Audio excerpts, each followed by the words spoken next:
আসসালামু আলাইকুম। জাতীয় বিশ্ববিদ্যালয়ের অর্থনীতি বিভাগের অনার্স চতুর্থ বর্ষের শিক্ষার্থীদের মুদ্রা ব্যাংকিং ও অর্থায়ন বিষয়ের দ্বিতীয় ক্লাস আজকে করাবো।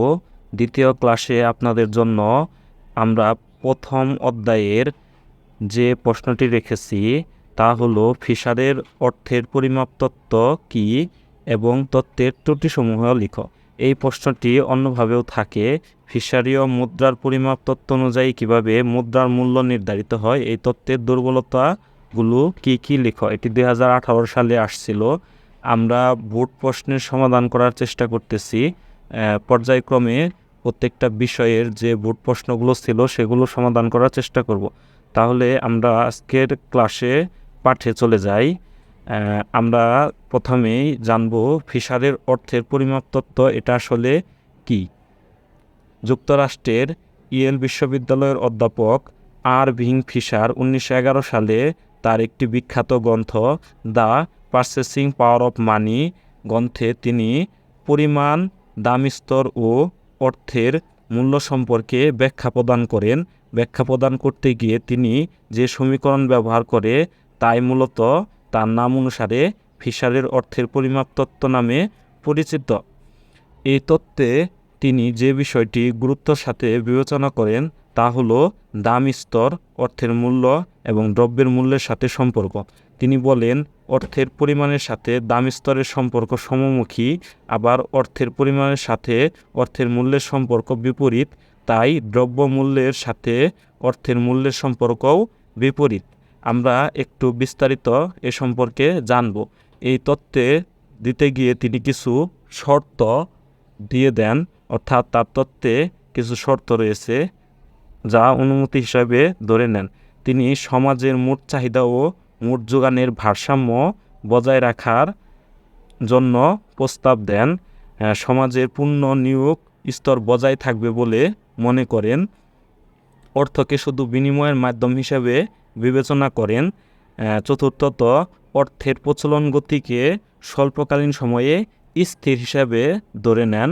মোট লেনদেনের পরিমাপ স্বল্পকালীন সময়ে স্থির হিসাবে ধরে নেন এবং দ্রব্যের দাম স্তর নিষ্ক্রিয় উপাদান হিসাবে বিবেচনা করা হয়। আমরা এখন এই অর্থের চাহিদাটা কি সেটা জানি। ফিশারের মতে দ্রব্য সামগ্রী ও সেবা ক্রয়ের জন্য প্রয়োজনীয় অর্থের পরিমাণকে অর্থের চাহিদা বলা হয়। তিনি অর্থের চাহিদাকে দাম স্তর এবং দ্রব্য সামগ্রী বা সেবার পরিমাপের গুণফল দ্বারা প্রকাশ করেন, অর্থাৎ পি গুণন টি সমান পিটি, এবং অর্থের যোগান একটি নির্দিষ্ট সময়ে দেশে প্রচলিত মোট অর্থের পরিমাপকে তিনি অর্থের যোগান বলেন এবং অর্থের যোগানকে মোট অর্থের পরিমাপ ও অর্থের প্রচলন গতির গুণফল দ্বারা প্রকাশ করেন, অর্থাৎ এম গুণন বি বা এমভি।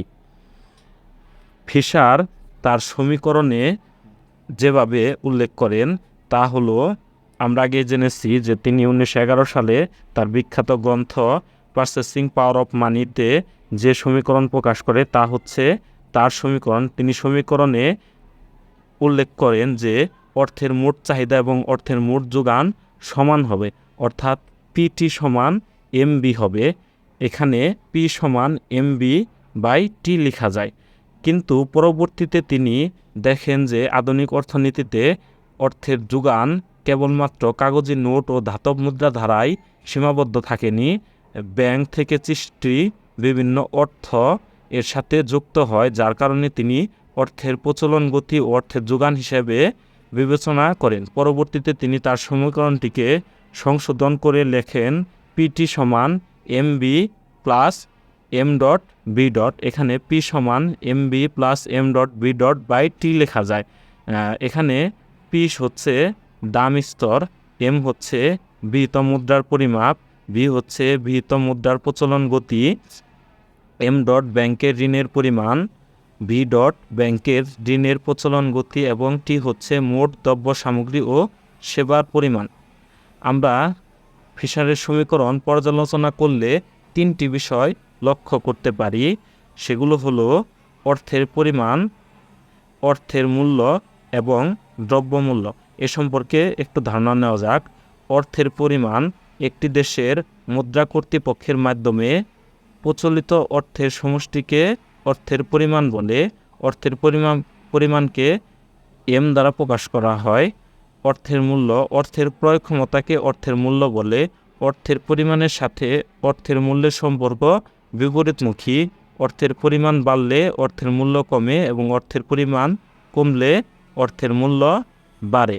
দ্রব্যমূল্য কোনো দ্রব্যের এক একক ক্রয় করার জন্য যে পরিমাণ অর্থ প্রদান করা হয় তাকে দ্রব্যমূল্য বলে। আমরা তার সমীকরণটিকে পর্যালোচনা করলে 3 ধরনের অপেক্ষক পাই। তা হলো বিএম বা অর্থের মূল্য সমান হচ্ছে ফাংশন অফ এম বা অর্থের পরিমাণ, এখানে ডিফারেন্সিয়েশন করলে যা শূন্যের থেকে ছোট হয়। দ্বিতীয়ত পি বা দ্রব্যমূল্য সমান ফাংশন অফ এম বা অর্থের পরিমাপ, এটারও ডিফারেন্সিয়েশন বা প্রথম ক্রমের অন্তঃকলন করলে শূন্যের থেকে বড় হয়। এবং তৃতীয়ত বিএম সমান ফাংশন অফ পি, যাকে ডিফারেন্সিয়েশন করলে শূন্য থেকে ছোট হয়। এখানে এম হচ্ছে অর্থের পরিমাণ, বিএম হচ্ছে অর্থের মূল্য, পি হচ্ছে দ্রব্যমূল্য, এফ জি এইচ এগুলাকে অপেক্ষক হিসাবে প্রতীক হিসাবে ব্যবহার করা হয়েছে।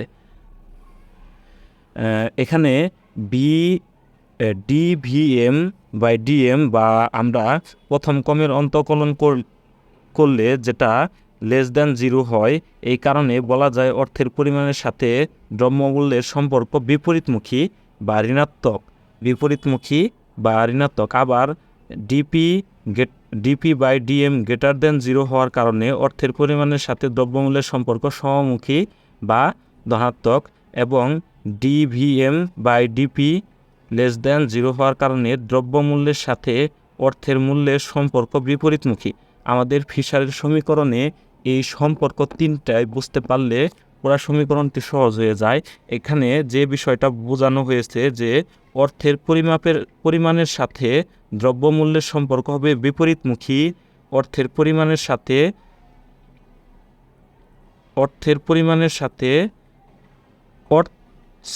একটু হয়ে গেছে। অর্থের পরিমাণের সাথে অর্থের মূল্যের সম্পর্ক হবে বিপরীতমুখী, অর্থের পরিমাণের সাথে দ্রব্যমূল্যের সম্পর্ক হবে সমমুখী, এবং দ্রব্যমূল্যের সাথে অর্থের মূল্যের সম্পর্ক হবে বিপরীতমুখী। এই 3টা বিষয় যদি আমরা মাথায় রাখতে পারি তাহলে পুরো সমীকরণটি খুব সহজেই বুঝতে পারবো। আমরা একটু এই চিত্রের সাহায্যে ব্যাখ্যা করার চেষ্টা করি। চিত্রটা আসলে এভাবে দিলেই হবে এবং এটাই সবচেয়ে ভালো হয়। এছাড়াও একটা চিত্র ব্যবহার করেও করা যায়, তবে আমার মনে হয় যে এই 2টা চিত্র ব্যবহার করে দিলেই ভালো হয়। আমরা চিত্রের ব্যাখ্যায় চলে যাই, ব্যাখ্যা করলে একটু ভালোভাবে বোঝা যাবে। 1 নং চিত্রে আমাদের এই চিত্রটা হচ্ছে 1 নং চিত্র। এই 1 নং চিত্রে ভূমি অক্ষে এম, যাকে আমরা অর্থের পরিমাণ, এবং লম্ব অক্ষে পি, যাকে আমরা দ্রব্যমূল্য হিসাবে ধরছি। এবং 2 নং চিত্রে দ্বিতীয় চিত্রটাতে ভূমি অক্ষে অর্থের পরিমাপ এবং লম্ব অক্ষে অর্থের মূল্য বা বিএম ধরা হয়েছে। 1 নং চিত্রে এম ইজ ইকুয়াল টু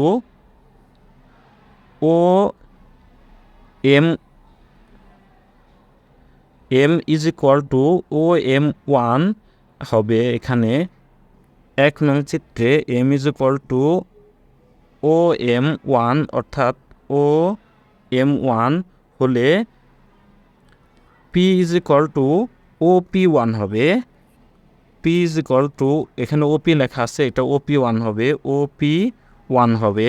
এবং M is equal two OM2 হলে P is equal two OP2 হবে, এটা OP2 হবে। এখানে টাইপ করার সময় একটু মিস্টেক হয়ে গেছে, এটা আপনারা ঠিক করে নেবেন, যা এ এবং বি বিন্দু দ্বারা দেখানো হয়েছে। অর্থাৎ একটা জিনিস খেয়াল করা যায় যে যদি অর্থের পরিমাণ বাড়ে তাহলে দ্রব্যমূল্যও বৃদ্ধি পাচ্ছে, আবার অর্থের পরিমাণ কমলেও দ্রব্যমূল্য কমছে। এক্ষেত্রে আমরা বলতে পারি অর্থের পরিমাণের সাথে দ্রব্যমূল্যের একটা সমমুখী সম্পর্ক, যার কারণে P is equal to G of M এই রেখাটি কি হয়েছে, ঊর্ধ্বমুখী হয়েছে, এবং এটাকে আমরা ধনাত্মক বলতে পারি। আবার এম এর মান বৃদ্ধি পেয়েছে এবং পি এর মান হ্রাস পেয়েছে। এম এর মান বৃদ্ধি এ এবং বি বিন্দু দ্বারা দেখানো হয়েছে। এখানে এম এর মান বৃদ্ধি পেয়েছে এবং পি এর মানও বৃদ্ধি পেয়েছে। এ ও বি যোগ করলে যে রেখাটা পাওয়া যায় সেটা হচ্ছে P is equal to G of M. যেহেতু P is equal to G of M রেখাটি ডান দিকে ঊর্ধ্বগামী, তাই অর্থের পরিমাণের সাথে দ্রব্যমূল্যের সম্পর্ক সমমুখী, যেটা আমরা আগেই বললাম। এরপরে অংশটা দেখি। আমি বোঝানোর সুবিধার্থে চিত্রটা দুইবার নিয়েছি, আপনারা একবার আঁকলেই হবে। 2 নং চিত্রে যদি আমরা দেখি, M is equal to O M one যদি হয়, তাহলে V M is equal to O V M one হবে, ও ভি এম ওয়ান হবে। অর্থাৎ এখানে এম ওয়ান হলে এখানে ভি এম ওয়ান হয়। এবং যদি M is equal to O M two হয়, তাহলে B M is equal to O B M two হয়, যা সি এবং ডি বিন্দু দ্বারা দেখানো হয়েছে। এখানে এম এর মান বৃদ্ধি পেয়েছে কিন্তু বি এম এর মান হ্রাস পেয়েছে। সি ও ডি বিন্দু যোগ করলে বি এম সমান ফাংশন অফ এম রেখা পাওয়া যায়। যেহেতু ভি এম সমান ফাংশন অফ এম রেখাটি ডান দিকে নিম্নগামী, তাই অর্থের পরিমাণের সাথে অর্থের মূল্যের সম্পর্ক বিপরীতমুখী বা ঋণাত্মক। আবার ও পি সমান ও পি ওয়ান, প্রথমটায় পি সমান ও পি ওয়ান হলে ভি এম সমান ও ভি এম ওয়ান, এই ভি এম সমান ও ভি এম ওয়ান হয়। এবং পি সমান ও পি টু হলে পি সমান ও পি টু যদি হয়, তাহলে ভি এম সমান ও ভি এম টু হবে। অর্থাৎ এক্ষেত্রে যদি দামটা বাড়ে তাহলে এটা কমে যাবে, কমে যাওয়ার ফলে পি এর মান বৃদ্ধি পেয়েছে এবং ভি এর মান হ্রাস পেয়েছে। তাই দ্রব্যমূল্যের সাথে অর্থের মূল্য সম্পর্ক বিপরীতমুখী, আমরা যা ফিশারের তত্ত্ব থেকে পাই। এই তত্ত্বের কিছু ত্রুটি এবং বা সীমাবদ্ধতা রয়েছে, সেগুলো আমরা আলোচনা করব। ফিশারের অর্থের পরিমাপ তত্ত্বে অর্থের পরিমাণ, দাম স্তর ও অর্থের মূল্যের মধ্যে সম্পর্ক দেখানো হয়েছে। এই তথ্যের বিষয় বস্তুকে বিশ্লেষণ করলে নিম্নলিখিত ত্রুটিগুলো পাওয়া যায়। 1. অর্থের প্রচলন গতি। এই তত্ত্বে অর্থের প্রচলন গতিকে স্থির ধরা হয়েছে। বাস্তবে দাম স্তর ও বাণিজ্যের পরিধি প্রসারিত হলে প্রচলন গতি বৃদ্ধি পায়। দ্বিতীয়ত, ফিশারের তত্ত্বটি স্থিতিশীল প্রকৃতির। অর্থের মূল্যের পরিবর্তন এটি একটি গতিশীল ধারণা, তাই পরিবর্তনীয়তার দিক থেকে তত্ত্বটি ত্রুটিপূর্ণ। অর্থাৎ অর্থের মূল্য কিন্তু পর্যায়ক্রমে পরিবর্তন হয়। যেমন কিছুদিন আগে আমাদের দেশে সাথে অন্য দেশের মুদ্রার যে মূল্যের পার্থক্য ছিল, এখন কিন্তু আরও সেটা বাড়ছে। এরকমভাবে বিভিন্ন সময়ের মূল্যের পার্থক্য দেখা যায়। আমরা তৃতীয় আলোচনাটি দেখব। ফিশারের সমীকরণ একটি অভেদ, কিন্তু কার্যত দিক থেকে যা বিশ্লেষণ করা যায় না। অর্থ বিনিময়ের মাধ্যম হিসাবে কাজ করে বলে এই তত্ত্বে অনুমান করা হয়, কিন্তু মূল্যের সংরক্ষণ হিসাবে মানুষ অর্থ হাতে ধরে রাখতে চায়। এ অবস্থায় অর্থের পরিমাণ যে হারে পরিবর্তিত হয়, দ্রব্যের মূল্য সেই হারে পরিবর্তিত হয় না। এই বিষয়টিও ফিশার ভালোভাবে ব্যাখ্যা করেননি। এটা হচ্ছে আরেকবার চলে আসছে, একবার ব্যবহার করলেই হবে। সরি, দুটো লাইনই দুইবার চলে আসছে। আমরা পরেরটায় চলে যাই। বাণিজ্য চক্র। এ তত্ত্বে বাণিজ্য চক্রের উত্থান ও পতনের প্রভাব বিবেচনা করা হয়নি, তাই তথ্যটি ত্রুটিপূর্ণ। পরবর্তীটা হচ্ছে অপূর্ণ নিয়োগের ক্ষেত্রে এই তথ্যের প্রয়োগ করা সম্ভব নয়। এরপর এ তথ্যে বলা হয় যে অর্থের পরিমাণ বৃদ্ধি বা হ্রাস পেলে দাম স্তর বৃদ্ধি বা হ্রাস পায়, অর্থের পরিমাণ স্থির থাকা অবস্থায় দাম স্তর বৃদ্ধি বা হ্রাস পেতে পারে সে বিষয়েও ফিশার আলোচনা করেননি। অর্থের পরিমাণ ও দাম স্তরের মধ্যে সমানুপাতিক সম্পর্কের কথা সর্বদা দুটি বিষয়ের সম্পর্কে সমানুপাতিক নাও হতে পারে। পরিশেষে বলা যায় যে ফিশারের বিনিময় সমীকরণ বিভিন্ন দিক থেকে ত্রুটিপূর্ণ, কিন্তু অর্থের যোগান ও দাম স্তরের সম্পর্ক ব্যাখ্যা করার ক্ষেত্রে এর গুরুত্ব অপরিসীম। আশা করি ক্লাসটি আপনাদের ভালো লেগেছে। যদি এটা বুঝতে কোনো সমস্যা হয় তাহলে কমেন্টে জানাতে পারেন এবং আমি চেষ্টা করব এটার সুন্দর করে একটি পিডিএফ আকারে আপনাদের জন্য শিট তৈরি করে দেওয়ার জন্য। যারা নিতে আগ্রহী তারা অবশ্যই কমেন্ট করবেন এবং পরবর্তী ক্লাসগুলা খুব শীঘ্রই দিয়ে দিবেও পর্যায়ক্রমে। আমি চতুর্থ বর্ষের মুদ্রা ব্যাংকিং ও অর্থায়ন শুরু করছি, এরপরে ধারাবাহিকভাবে একটি একটি করে সবগুলো বিষয়ই দেওয়ার চেষ্টা করব। বিশেষ করে বিভিন্ন সালে যে প্রশ্নগুলো আসছে এই প্রশ্নগুলো সমাধান করার চেষ্টা করব। আসলে এই সালের প্রশ্নগুলো সাধারণত কোথাও পাওয়া যায় না, কিন্তু ম্যাক্সিমাম সময় দেখা যায় জাতীয় বিশ্ববিদ্যালয়ের প্রশ্নগুলা বিভিন্ন সাল থেকেই বেশিরভাগ প্রশ্ন রিপিট হয়। যারা পড়াশোনা করার তেমন সুযোগ পান না বা নিয়মিত ক্লাস করেন না তাদের জন্য এটা বেশি কাজে লাগবে। তবে যারা আশা করেন যে আপনাদের রেজাল্ট 3.75 উপরে পাবেন তারা পুরো বইটা সুন্দর করে পড়বেন, কারণ সাল থেকে হয়তো পড়লে ফার্স্ট ক্লাস পাওয়ার মতো বা 3 পয়েন্টের আশেপাশে পাওয়ার মতো নাম্বার অর্জন করা যায়, কিন্তু ভালো কিছু করতে হলে বইটাকে ভালোভাবে পড়তে হবে। বিশেষ করে একাধিক বই পড়তে পারলে আরও ভালো হয়।